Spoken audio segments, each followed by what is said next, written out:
We're here today to brief you on the material contained in the Silicon Valley Index. And I want you to know that the Silicon Valley Index is possible because of a very generous grant received from Silicon Valley Community Foundation. I want to thank them for their leadership, the vision that they bring to our region. Additional funding also received from our lead sponsor, Bank of America. You have the index in front of you. It's a printed report. I also want you to understand that the index also lives and breathes on its own set of web pages. And this is where we especially want you to spend time. The website is siliconvalleyindicators.org. And when you go there, you will see so much more than the document that you hold in your hands. The document is limited to 70 or 80 of the indicators, but on the website, we curate hundreds of indicators, and we curate them year-round. So this is a place where you can always go and find out the very latest with Silicon Valley, its health, its vitality, the strength of the community and our society, and so forth. Now, this is what the website looks like, but what's fabulous about this is that unlike the booklet you're holding, you can actually go into a data dashboard, you can pull up your selected indicator, you can go to the chart, you can find additional indicators that are in related areas. On every chart, you can see information pertaining to the data sources, the definitions that we're using, the data sources itself, and then you can click on the chart and you can actually read all of the notes and then download the data. And you can break down the aggregates. It can be broken down. You can see how all of this was set up. So, ladies and gentlemen, please avail yourself of that. It's also available on your mobile devices, siliconvalleyindicators.org. All of this brought to you by Joint Venture Silicon Valley. So let's talk about it. Are we ready? Let's talk about what the index is telling us about Silicon Valley this year. Now, remember the spirit of the index. The index is here to simply report what happened. And we're doing it in a very neutral, clinical, and objective way. What we're going to tell you is what happened in Silicon Valley over the last calendar year, the 12 months of 2014. Now, in order to do this effectively, we have to go through this important exercise of actually defining Silicon Valley. And this turns out to be a very difficult question to answer. I think you appreciate this. For some people, Silicon Valley isn't a place so much as a state of mind, or it's referring to a phenomenon. And so when you actually have to draw lines on the map, it's difficult. And it leads to all kinds of controversies. And we'll be embracing those controversies today. What's in Silicon Valley? What's not a part of Silicon Valley? So we'll talk about that. But for the purpose of the exercise and the document that you hold, I just want you to know that we have defined Silicon Valley as 39 cities that are spread across 4 different counties. It's all of San Mateo County, even out to the coast. It's all of Santa Clara County. It's part of Alameda County, including especially and certainly Fremont and its neighboring cities. And then it just picks up Scotts Valley. And that's what we see as the major footprint for Silicon Valley. We'll also talk throughout the day about San Francisco, and we will add in their figures to our charts, and then we'll have a lively discussion about if San Francisco should be included in this phenomenon. Spoiler alert, I think it should, and we'll talk about that. Now, it's interesting that the way we've defined this, it takes in about 1,800 square miles. It's smaller than the state of Rhode Island. However, in those 1,800 square miles, we've got about 3 million people and about 1.5 million people in the workforce. Now, if Silicon Valley was a state, we would rank number 33 in terms of population. And yet, that little state that we're talking about, the state of Silicon Valley, is generated 64,000 business establishments. And of those, isn't this interesting, 46,000 of them are startups or small, less than 20 employees. That's the kind of place this is. This is a place that has all kinds of startup activity, and we'll be seeing that throughout the day. And there's no other region in the United States that can claim numbers such as that. Now, the domestic product of this little region that we've just drawn on the map is $217 billion on an annual basis. That is an extraordinary number. That is a large share of California's GDP It is an outsized share of the nation's GDP, certainly by comparison to our population and the size of our landmass. And yet, if you work it up to be GDP per capita, we would be number 6 in the world, GDP per capita, right behind Switzerland. That's where Silicon Valley would rank. Now, it's also an innovative and creative place. We account for 13% of all the patents in the entire country right out of this area, and it's more than 50% of California's patents. So it's an innovative place. It's also a highly educated place.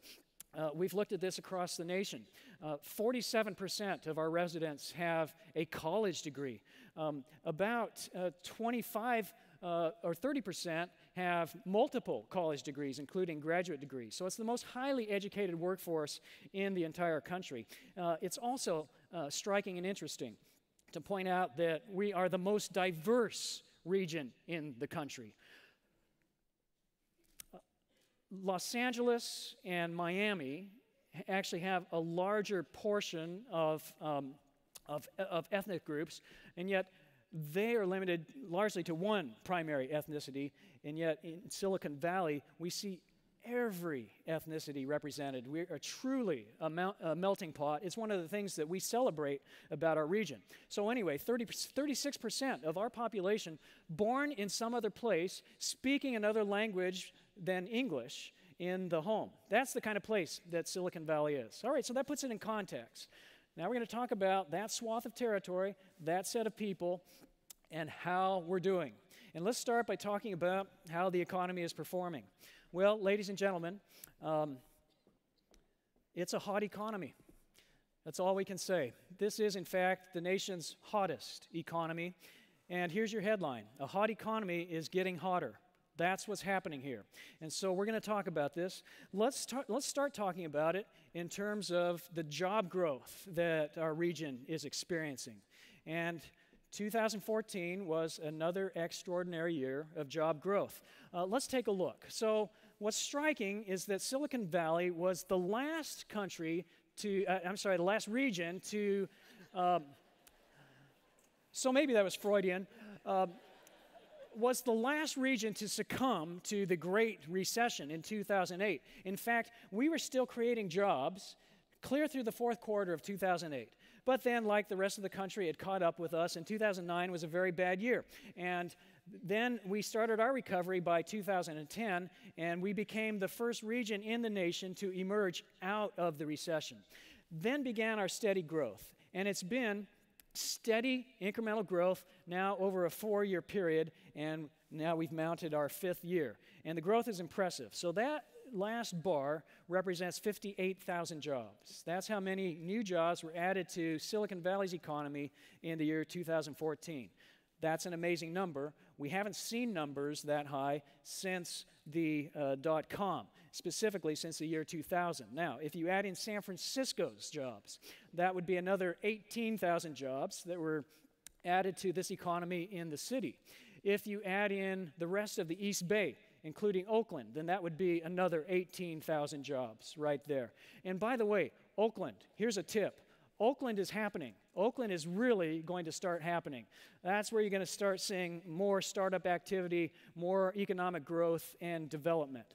So if you add them to the footprint, that gets us up to around 100,000 jobs. And then when you add in the rest of the 9 counties that touch on the Bay, that takes us to, are you ready for this? 119,000 new jobs added to this Bay Area economy over the last calendar year. That's a 3.5% growth rate, higher than any place in the entire country.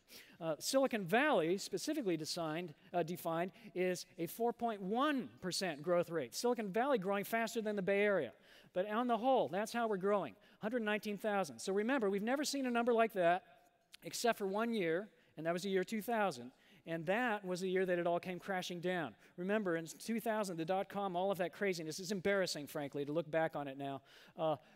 That was just crazy, and then it all came crashing down. So we spiked into that number, and then it was proven not to be real, and we came down. What is so striking about the job growth that we're putting in front of you is that it is real, it has been incremental, it has been steady, with each year proving to be more impressive than the last.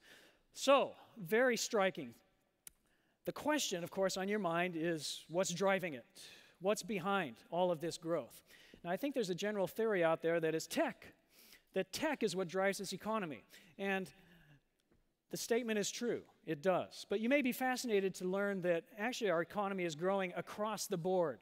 And it turns out that the tech phenomenon is fueling and having a rippling effect over all of the sectors. And so as we look at it in the index, you'll see that the major growth is actually happening in non-tech areas, such as retail, such as healthcare, such as education. In fact, education was a big growth area, public and private sector educational institutions. So that area is growing. Now, of course, when we talk about tech, tech infuses every part of the economy. So it doesn't really make sense to talk about healthcare without talking about tech. Healthcare is tech. Tech is healthcare. There's this blend going on. Nevertheless, the Employee Development Department sets up categories, and the category that's growing the most is what we call community infrastructure and services. And it's this category that takes in everything. Construction, nonprofit sector, retail jobs, healthcare, all of the rest of that. In Silicon Valley added 40,000 of our 58,000 jobs. Then the next big sector is tech, traditionally defined. Here we're talking about software, social media, the cloud, internet-based companies, applications, the applications that support our mobile devices, IT infrastructure, biotechnology, nanotechnology, all of these things are clearly fueling the economy. And then the third major category is what we call the supporting infrastructure. It's business establishments, it's accountants, it's executive search, it's law firms, it's all of that supporting infrastructure for Silicon Valley's tech sector, and there too we're seeing major growth. So that's what's driving it. Now, if you're like me, the first page you turn to in the index is in the very back, and it's Appendix A. That's where all the wonks and geeks go, and that's where you can actually see it broken down, sector by sector, if you're really curious about what's driving it. And what you'll see is that the major drivers in the growth areas are education, computer, hardware and design, manufacturing, healthcare, and social services, and then internet and information services. So those are our drivers. Now, we've described all kinds of healthy economic growth. We've described all kinds of expansion. Is it translating into earnings? Well, this is a very striking finding. We've taken the averages across the region, and if you take all of the people that are working, you add up their collective salary, including benefits and stock options, it comes out, and then you divide it by the number of people in the workforce, and that's the number that you get, $116,000 annually. Ladies and gentlemen, that's an extraordinary number, and you can see it here in context. The national average is $61,000. I mean, look at that, look at the size of that gap. Now, it's also true that we're a very high-cost region, and so you would expect some adjustment. And yet the delta is larger than the delta accounted for by the cost of living here. So there is something to this notion that Silicon Valley is a place where you can come and pursue a path to prosperity. By the way, San Francisco, also full of high earners. The Bay Area as a whole, you can see California, that average annual earnings is $70,000. So that's how Silicon Valley is stacking up. It's a pretty striking finding. Now, we'll talk about this with more granularity in a bit. But it's not always the most helpful to talk about average earnings, because we have a lot of high earners in Silicon Valley. You know this. Millionaires, billionaires, just walking around in Silicon Valley, and so they really do skew these numbers. That's why it's also important to look at median figures, and remember what the median is. You know this. Median means half the people are above that amount and half the people are below that amount. So you might be curious to know where we break down. The median household income in Silicon Valley is $94,000. That's a pretty remarkable figure, especially considering that the national median is $53,000. So again, very much something to this notion that there is prosperity in Silicon Valley. The question, of course, is the wealth being distributed, and can we, in fact, create an economy where that wealth and prosperity is widely shared? That's a question that we'll be discussing throughout the day. Innovation, ladies and gentlemen, is our secret sauce. If I could rename Silicon Valley, I would call it Innovation Valley. That would be a better descriptor. Innovation is what fuels this phenomenon. And so in the index every year, we're very careful to track those things which would help us get a handle on the innovative nature of the economy. Things like the venture capital that is flowing, the angel funds, the patents that we're generating, the IPOs coming out of the private sector. So let's give you a roundup on that. In 2014, Silicon Valley recorded 16,975 patents. Highest year ever on record. It's remarkable. It's absolutely remarkable. Silicon Valley and San Francisco together account for half of California's patents and around 13 or 15% of all the patents generated in the entire United States. That's the kind of place this is. It's interesting to note what areas are generating the most patents. And the biggest area is computer, data processing, and information storage. Lots of patent activity there. And then we go from there to communications, and then, interesting, electricity, heating and cooling. Clean tech, in other words, is generating all kinds of patent activity in Silicon Valley. Let's talk about venture capital. Venture capital has just experienced an extraordinary year. Let's see if I can sum it up this way. There are more funds, there is more money in those funds, there are more deals, and there are bigger deals than we have ever seen before. That's what's happening. The absolute number was $9.8 billion in venture capital coming out of Silicon Valley in the year 2014. The previous year, we were around $5 or $6 billion, almost doubling what happened in 2013. That's the kind of venture activity that's happening out there. Then you can talk about San Francisco, and when you add in San Francisco, they generated $10.4 billion of venture capital. You put that all together, it's around 20. When you add in all of Northern California, which is what the Census Bureau actually does, it comes out to around $23 billion of venture capital coming out of this part of the state. And that's just the lion's share of all the venture capital in the country. So it's really quite remarkable. It's interesting to know, because this is such a leading indicator, where the venture funds are going, or tend to be going. Well, it's software. They're going into software. And this represents a real growth. Today, it's more than 50% of venture capital going into software-based companies. And remember, software is a big category. We're talking about software in IT. We're talking about software in healthcare. We're talking about software in construction and all of these other things. And we're certainly talking about social media and the sharing economy and the software that's driving all of that. And so this is where the venture capital is going. 5 years ago, only 20% of our venture capital was going into software. Today, more than 50% of it. Other big categories are biotechnology, and then media and entertainment, and then computers and peripherals. Okay, so that's your story on venture capital. One question that we've all been curious about in Silicon Valley was how clean tech is doing, because remember, a couple of years ago, that was all the talk, and there was this great hope that Silicon Valley would in fact be the clean tech capital of the world, and that we would be leading America to a new energy future. That will be an upfront discussion in today's State of the Valley conference after we go to the first break. But here, let me just show you a couple figures. Clean tech is, in fact, making a comeback, especially when you add in San Francisco venture funding. It had been declining for several years, but this year, in 2014, we saw this enormous spike. Now, there's a footnote. There's an important footnote. A lot of that is San Francisco money, and a lot of that money is from Uber, the big deal that was made with Uber, and that is counted as a clean tech company according to the people that do the bean counting and categorize these things. And so that's what's driving a lot of our clean tech spending in the venture community. But it's also significant that it's going into solar. Solar is making a comeback, and it's also going into another major area, which is energy efficiency. And so this is what's happening in the clean tech realm. Initial public offerings. For many, this is a key indicator. And if this is your key indicator, then you had a good year.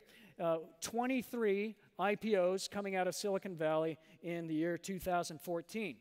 San Francisco had 5 IPOs, and so that makes it a grand total of 28 for the region. Again, the lion's share of the nation's IPOs. They're spread across the board.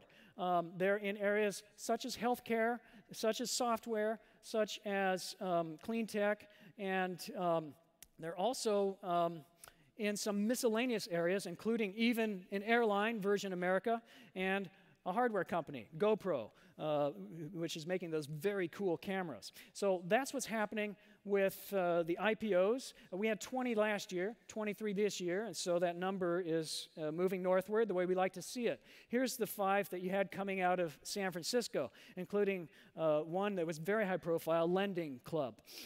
So there's your IPO performance. The San Francisco IPOs, I think, raise an interesting question, and so I just want to put it out here right now.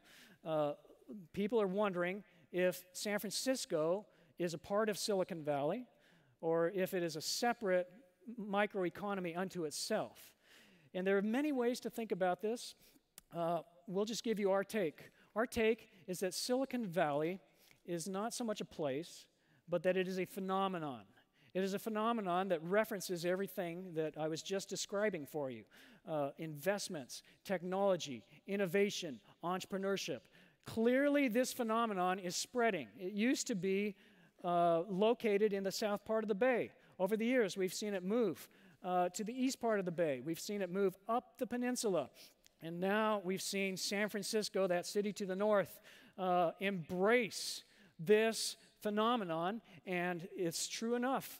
In San Francisco, we actually now see tremendous job growth. Their job growth, though there are fewer jobs in San Francisco, their rate of increase is actually faster than Silicon Valley. They have a very young, well-educated workforce. We'll show you charts on that.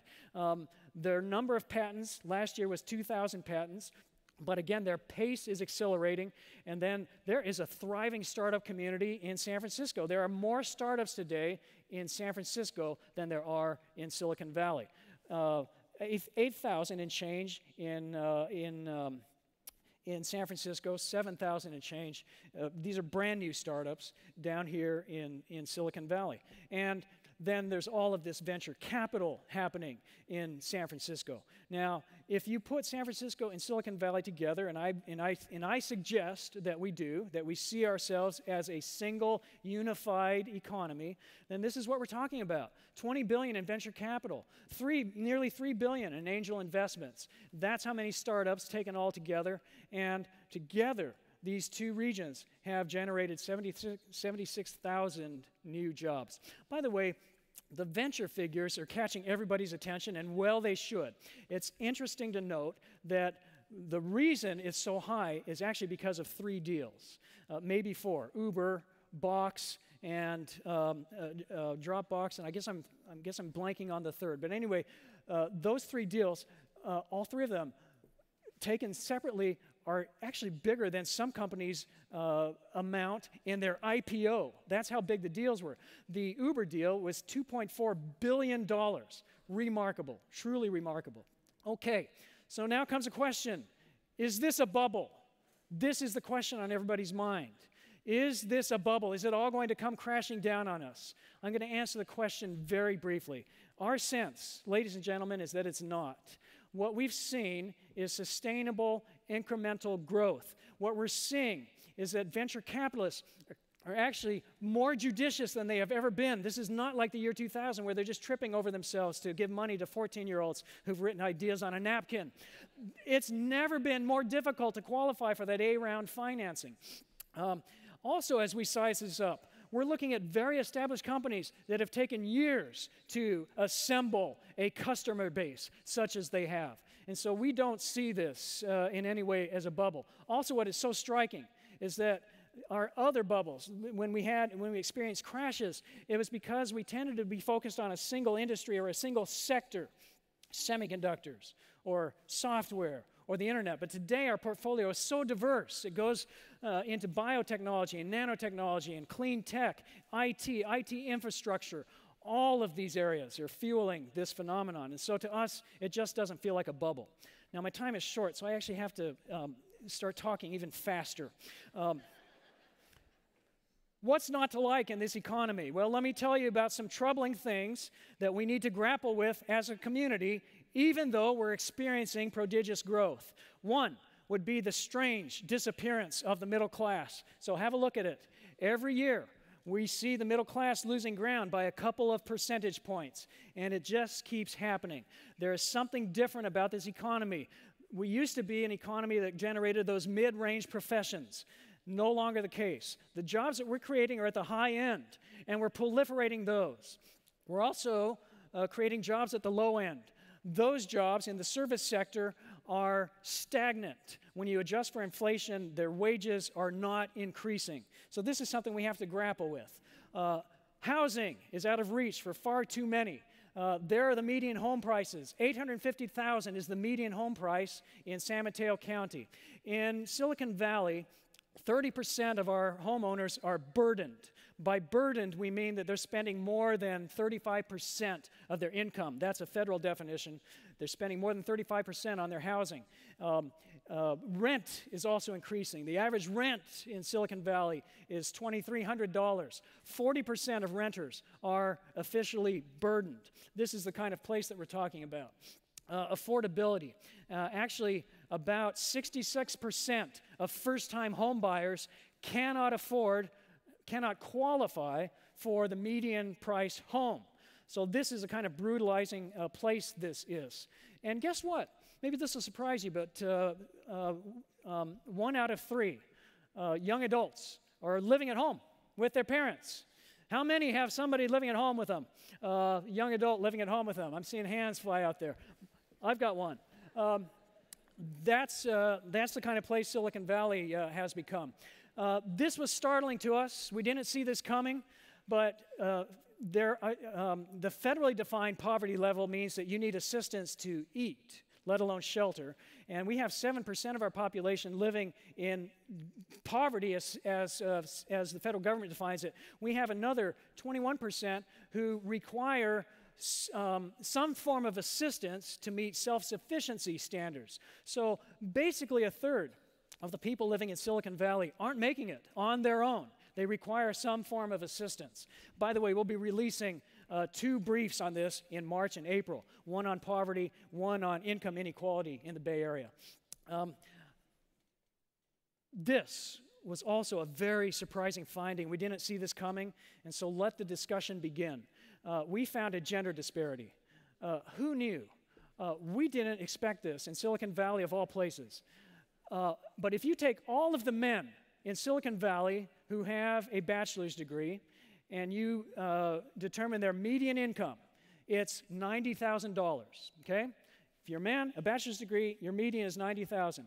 If you are a woman with a bachelor's degree, your median income is $56,000. We don't know what's happening. And so let the conversation begin. We need to get to the bottom of this in Silicon Valley and see what can be done about it. Okay, I'm going to conclude by telling you what you already know. Our growth is putting a strain on our region. We have this amazing economy that's prodigious and breaking every record, and we're plopping that economy on top of a fixed infrastructure, and the infrastructure is not growing. In fact, it's creaking and groaning under the weight that we're putting on it.